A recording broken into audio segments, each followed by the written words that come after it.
बघूयात पुढची बातमी। 2015 मध्ये पोलीस निरीक्षक अशोक सादरे यांनी आत्महत्या केली होती। सादरेंनी जालिंदर सुपेकर यांच्या जाचाला कंटाळून आत्महत्या केल्याचा आरोप आहे। अशोक सादरे हे सुपेकरांमुळे पीडित असल्याचा देखील एक गंभीर आरोप केला जातोय।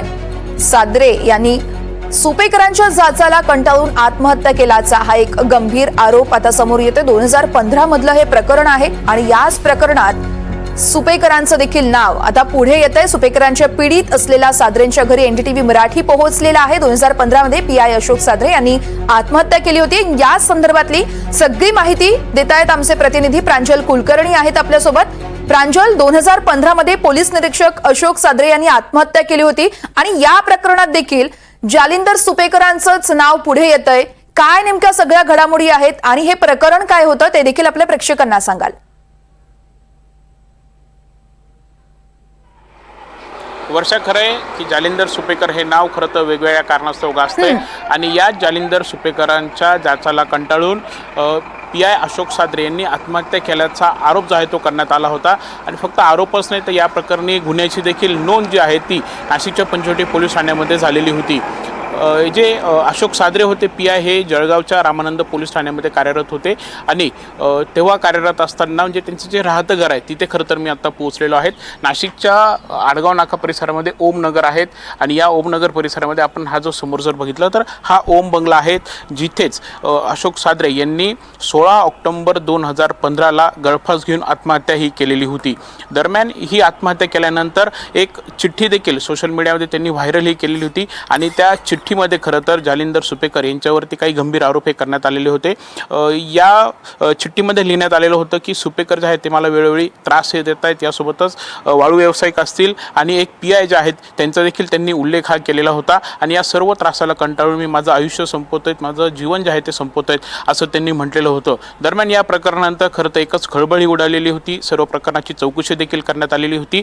अशोक सादरे यांच्या पत्नी माधुरी सादरे यांनी पंचवटी पोलीस ठाण्यात दिलेल्या तक्रारीनुसार जालिंदर सुपेकर, पीआय आणि वाळू व्यावसायिक अशा तिघांवरती खरं तर आत्महत्येस प्रवृत्त केल्याप्रकरणी गुन्ह्याची नोंद ही झालेली होती। दरम्यान हे संपूर्ण प्रकरण जे आहे त्यानंतर सीआयडीने देखील याचा तपास हा केलेला होता। सीआयडीचं पथक जे आहे ते जळगावला जाऊन पोहोचलेलं होतं। 4 जणांची जळगावला चौकशी झालेली होती। यासोबतच अशोक सादरे यांचे वकील आहेत त्यांची देखील सीआयडीकडून चौकशी करण्यात आलेली होती। दरम्यान जे आता अपडेट्स मिळत आहेत त्यानुसार हे सर्व प्रकरण सुरू असतानाच हायकोर्टामध्ये गेलं असता यामध्ये मात्र सुपेकर यांची निर्दोष मुक्तता ही करण्यात आली होती। मात्र ही निर्दोष मुक्तता जरी करण्यात असली तरी मात्र वर्षा हे प्रकरण जे आहे ते खरं तर अनेक कारणास्तव खरं तर चर्चेत देखील होतं।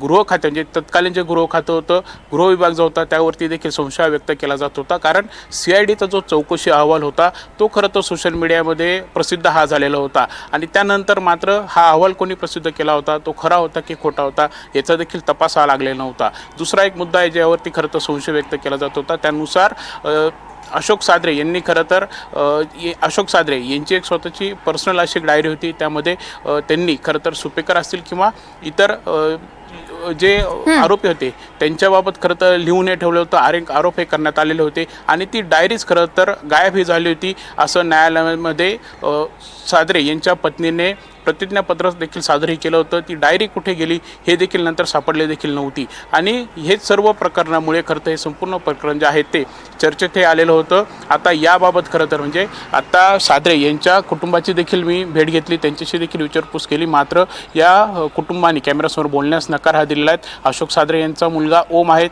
त्यांच्याशी देखील मी बोललो। त्यांनी म्हटलं आहे की जवळपास 10 वर्ष झाले हे प्रकरण झालेलं आहे, मात्र या प्रकरणामध्ये आम्ही खूप पाठपुरावा केला, आम्हाला न्याय मिळाला अशी अपेक्षा होती, मात्र काहीही झालं नाही। कुठेतरी हातबलता करता त्यांच्यामध्ये बघायला मिळालेत आणि त्यामुळे आता आम्ही कॅमेऱ्यासमोर बोलणार नाही असं देखील त्यांनी म्हटलेलं आहे। एकंदरीतच आपण बघितलं की या सादरेंनी म्हणजे तेव्हा त्यांना निलंबित हे करण्यात आलेलं होतं, त्यांची चौकशी सुरू होती, त्याच काळात त्यांनी आत्महत्या केलेली होती। आत्महत्येनंतर चिठ्ठी ही लिहून ठेवली, चिठ्ठीमध्ये सुपेकरांचं नाव आलं होतं। आत्महत्येस प्रवृत्त केल्याप्रकरणी गुन्हा दाखल झाला, सीआयडीकडून चौकशी झाली, डायरी गायब झाली, अहवाल जो आहे तो खरं तर सोशल मीडियात लीक झाला, अशा अनेक घडामोडी झाल्या। मात्र त्यांची सुपेकरांची निर्दोष मुक्तता देखील या प्रकरणात करण्यात आल्यामुळे कुठेतरी हे संपूर्ण प्रकरण जे आहे ते चर्चेत आलं होतं। वर्षा, निश्चितच प्रांजल, त्यामुळे आता या प्रकरणात देखील पोलीस पुढे नेमकी कारवाई काय करतील हे बघणं अतिशय महत्त्वाचं असेल। तुर्तास तुम्ही या सगळ्या घडामोडींवर असेच लक्ष ठेवून राहा, सगळे अपडेट तुमच्याकडून सातत्याने जाणून घेत राहू। तुर्तास धन्यवाद।